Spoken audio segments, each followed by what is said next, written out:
لوگوں نے جب ترجمہ قرآن کا کیا، جب اس موقع پر پہنچے الم تر کیف فعل ربک باصحاب الفیل، تو انہوں نے ترجمہ کیا کہ کیا تم نے نہ دیکھا تھا. جب ترجمہ کیا تو کہا کیا تم نے نہ دیکھا تھا. لیکن اسی کا ترجمہ جب اعلیٰ حضرت عشق کی روشنی میں لکھتے ہیں تو لکھتے ہیں اے حبیب صلی اللہ علیہ وآلہ وسلم کیا آپ نے نہیں دیکھا کہ فیل والوں کے ساتھ ہم نے کیا معاملہ کیا ہے. جب بھی لفظ کل آتا ہے تو لوگوں نے ترجمہ عام لوگوں نے کہا کہ کہو، لیکن امام اہل سنت نے جب بھی ترجمہ کیا تو فرمایا تم فرماؤ. اے حبیب صلی اللہ علیہ وسلم آپ کہہ دیجئے، آپ فرمائیے، آپ کا رب یہ کہتا ہے، آپ نے یہ ترجمہ کیا ہے. پھر جب یہ مقام آیا اِذْ تَقُولُ لِلْمُؤْمِنِينَ، تو یہاں پر آپ نے جب ترجمہ کیا تو یہ کہا لکھا کہ اے محبوب صلی اللہ علیہ وسلم جب تم اپنے یاروں سے یہ کہہ رہے تھے، اپنے یاروں سے اپنے صحابہ سے گفتگو کر رہے تھے، بے شمار آیات جب بھی آپ اٹھائے آپ کو عشق کا ایک سطح پہ مارتا سمندر ملے گا. ہر لمحے آپ نے ادب و احترام مصطفیٰ کا خیال رکھا ہے. ارے جس طرح نماز روزہ فرض ہے اور حج زکات فرض ہے، اسی طرح مصطفیٰ کا ادب بھی فرض ہے، بلکہ نماز روزہ حج زکات ان کا ادب بعد میں آتا ہے، مصطفیٰ کا ادب پہلے آتا ہے. اس لیے آپ فرماتے ہیں ثابت ہوا کہ جملہ فرائض و روح ہے، اصل الاصول بندگی اس تاجور کی ہے. ارے حقیقت یہ ہے کہ بعد از خدا بزرگ توئی قصہ مختصر، جتنے بھی اوصاف عالیہ ہیں مصطفیٰ خدا کے بعد جس مقام بھی ہے وہ مصطفیٰ کا مقام ہے. اگر علم سب سے اعلیٰ خدا کا ہے تو علم خدا کے بعد جو مقام ہے وہ مصطفیٰ کا ہے. اگر حسن کے اندر حسن خدا کا سب سے اعلیٰ ہے، حسن خدا کے بعد جو مقام ہے مصطفیٰ کا ہے. اگر سنت میں اور اگر کلام کے اندر سب سے افضل کلام رب کا قرآن ہے تو رب کے قرآن کے بعد جو درجہ اور حجیت ہے وہ مصطفیٰ کی ہے. ارے جس بھی اینگل میں جس بھی برائے میں خدا کی خوبیوں کو دیکھتے جاؤ گے، اب اس خدا کی ہر خوبی کے بعد تمہیں خوبی مصطفیٰ نظر آئے گی. فقط ایک فرق ہے وہ یہ کہ مصطفیٰ خدا کی ربوبیت میں شامل نہیں ہے، خدا کی الوہیت میں شامل نہیں ہے، لیکن تم ذات خدا سے نہ جدا ہو نہ خدا ہو. اللہ ہی کو معلوم کیا جانیے کیا.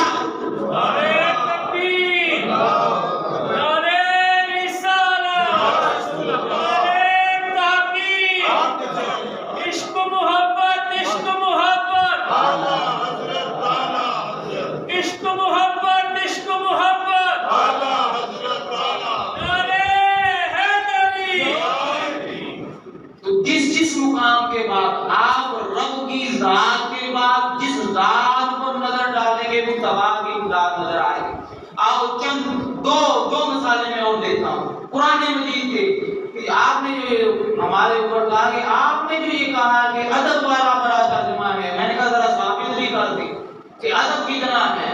آئیے اللہ رب العزت نے قرآن مجید میں فرمایا وَالنَّجْمِ إِذَا هَوَىٰ.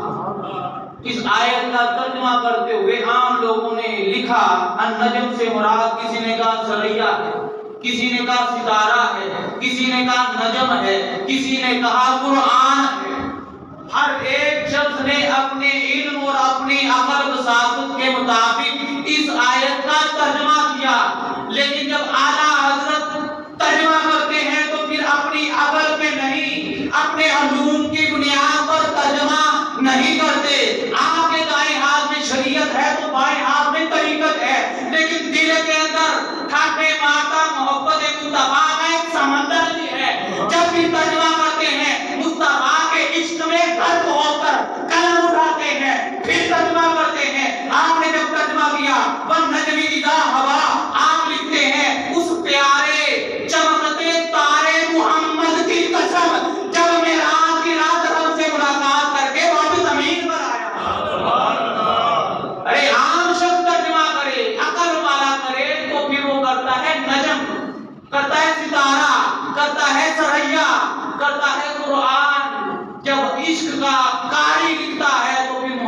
مصطفیٰ کی ذات کو لکھتا ہے۔ نعرہ تکبیر، نعرہ رسالت، دوسرے مقام پر اللہ رب العزت نے ایک جگہ فرمایا الرحمن علم القرآن خلق الانسان علمہ البیان۔ اب عام لوگوں نے بھی ترجمے کیے، ایک اعلیٰ حضرت نے ترجمہ کیا، اعلیٰ حضرت نے جو ترجمہ کیا الرحمن علم القرآن، رحمان نے اپنے محبوب کو قرآن سکھایا۔ جب میں نے یہ ترجمہ پڑھا تو میرا ذہن اس طرف گیا، چونکہ عشق تھا، عشق پھر لے گیا، میں نہیں گیا، اعلیٰ حضرت کا ترجمہ لے کر گیا۔ کسی نے خوب کہا کہ اقبال کی شاعری پڑھو، اقبال کا کلام پڑھو، وہ تمہیں قرآن تک پہنچا دے گا، لیکن اعلیٰ حضرت کا کلام پڑھو تمہیں مصطفیٰ تک پہنچا دے گا۔ اس لیے جب میں نے یہ پڑھا کہ رحمان نے اپنے محبوب کو قرآن سکھایا، میرا دھیان اس طرف گیا کہ رب نے جب کائنات کو اپنا تعارف کروانا چاہا، لوگوں رحمان کون ہے جس کی تم عبادت کرتے ہو، تو فرمایا الرحمن علم القرآن، ارے رحمان وہ ہے جس نے تیرے حبیب کو قرآن سکھایا، رحمان وہ ہے جس نے مصطفیٰ کو قرآن سکھایا ہے۔ پھر فرمایا آگے خلق الانسان، عام لوگ جب کریں گے توجہ ادھر جائے گی، حضرت نے کہا کہ خلق الانسان سے جو مراد ہے وہ یہ ترجمہ انسانیت کی جان محمد کو پیدا کیا صلی اللہ علیہ وسلم۔ اب عام شخص تو کہے سوچے گا کہ خالق الانسان کے اندر نہ رسول کا ذکر ہے، نہ نبی کا ہے، نہ احمد ہے، نہ محمد مصطفیٰ صلی اللہ علیہ وسلم کا لفظ، نہ کوئی صفاتی نام ہے، نہ کوئی ذاتی نام ہے۔ اعلیٰ حضرت ترجمہ کرتے ہیں کہ انسانیت کی جان محمد مصطفیٰ صلی اللہ علیہ وسلم کو پیدا کر دیا۔ اعلیٰ حضرت نے یہ ترجمہ کیوں کر دیا؟ میں نے کہا کہ اعلیٰ حضرت کے ایک آدمی شریعت تھی، دوسرے میں طریقت، دل میں محبت مصطفیٰ تھی، توحید کا تو امام آپ سر پہ باندھے ہوئے تھے۔ وہ آپ نے جو یہ کہا کہ محمد مصطفیٰ صلی اللہ علیہ وسلم کوئی انسانیت کی جان محمد مصطفیٰ صلی اللہ علیہ وسلم کو پیدا کیا، تو اس کی تحقیق یہ ہے کہ خلق الانسان، انسان سے پہلے الف لام آ رہا ہے۔ الف لام عہد خارجی ہے، اگر خالی انسان ہوتا تو مراد عام انسان تھا، لیکن الف لام آ گیا تو مراد یہ ہے کہ کوئی خاص انسان ہے، کوئی کامل انسان ہے۔ تو امت کے اندر جو کامل شخصیت ہوتی ہے اس امت کا نبی ہوتا ہے۔ اس لیے تو رب نے کہا لقد کان لکم فی رسول اللہ اسوۃ حسنہ، مصطفیٰ صلی اللہ علیہ وسلم کی پیروی، تمہاری سیرت تمہارے لیے مکمل نمونہ ہے، اس لیے کہ ان کی سیرت بھی کامل ہے، ان کی صورت بھی کامل ہے۔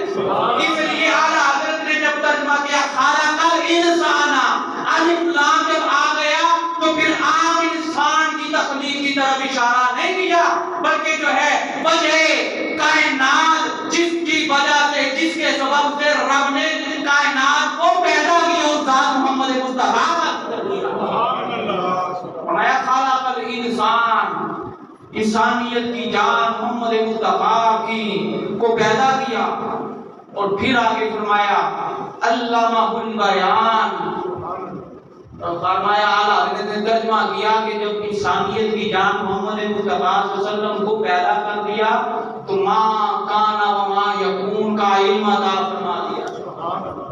اب معترض یہاں پر بھی اعتراض کر سکتا ہے، صاحب یہاں تو بیان کا لفظ ہے، یہاں تو رب نے کہا ہی نہیں کہ میں نے جتنا بھی علم تھا مصطفیٰ کی ولادت سے پہلے کا، مصطفیٰ کے زمانے کا، مصطفیٰ کے زمانے کے بعد کا، قیامت تک کا، قیامت کے بعد کا علم یہاں تو تذکرہ ہی نہیں ہے۔ اللہ فرماتا علمہ البیان، کہ میں نے بیان سکھا دیا، علم سکھایا، علم سکھایا کس کو؟ محمد مصطفیٰ صلی اللہ علیہ وسلم کو۔ تو آپ یہ ماں کانا، یہ آپ کہہ رہے ہیں کہ ماں کانا ما یکون کا علم ادا کر دی، اس کو ذرا ثابت تو کریں۔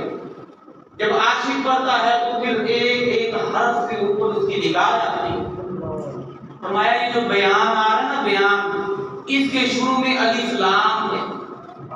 الف لام جو ہے وہ استغراقی ہے، جب کسی کے اوپر آ جاتا ہے الاسلام استغراقی تو وہ اس چیز کے تمام جتنے بھی پہلو ہوتے ہیں اس تمام کو محیط ہو جاتا ہے، اس تمام کو اپنے دائرے کے اندر لے لیتا ہے۔ جب رب نے فرمایا علمہ البیان، میں نے اپنے حبیب کو علم عطا کیا، اور اس علم سے پہلے، اس بیان سے پہلے الف لام لگا دیا، اشارہ اس طرح کر دیا میرے محبوب کے امتیوں، مصطفیٰ جب کائنات میں آئے تھے اس کا علم بھی میں نے عطا کر دیا، مصطفیٰ جب کائنات میں نہیں آئے تھے اس کا علم بھی میں نے عطا کر دیا، قیامت تک جو جو ہونا تھا اس کا بھی علم، ارے اس کے بعد کا علم بھی عطا کر دیا۔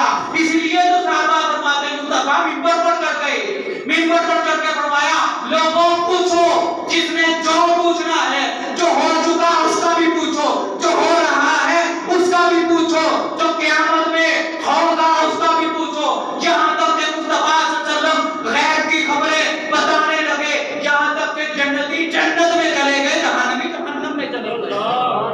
یہ ہے علمہ البیان، جس کی طرف اشارہ اعلیٰ حضرت فرماتے ہیں ما کان و ما یکون کا علم عطا فرما دیا۔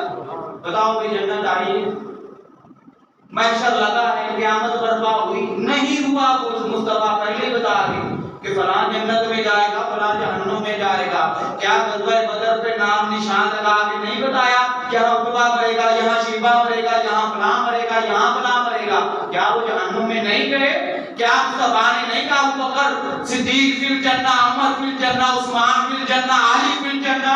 10 صحابہ کا نام گنوا کر فرما دیا جنتی نے۔ بھائی قیامت برپا نہیں ہوئی، محشر برپا نہیں ہوا، ابھی نامہ مال تو کھلے نہیں، مصطفیٰ پہلے جہنمی بھی بتا رہے ہیں، جنتی بھی بتا رہے ہیں۔ یہ ما کانا و ما یکون کا علم نہیں ہے تو پھر ہو گیا ہے۔ اس لیے جب آپ اعلیٰ حضرت کا ترجمہ تو ہر سطر کے اندر آپ کو عشق و محبت کی خوشبو ملتی ہے، ایک لہر جو ہے وہ ملتی ہے۔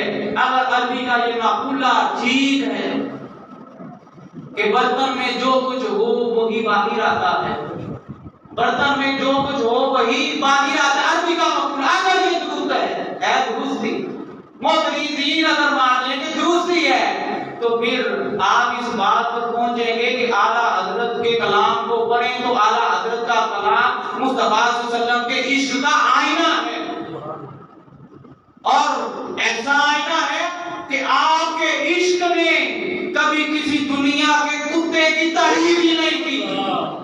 لوگوں نے کسی نے کہا آپ جو مصطفیٰ کی نعتیں پڑھتے تھے، مصطفیٰ کی شان بیان کرتے ہیں، ہمارے بارے میں بھی غلط ہے، آپ کے عشق نے اجازت نہ دی، آپ نے قلم اٹھایا اور لکھا کروں مدح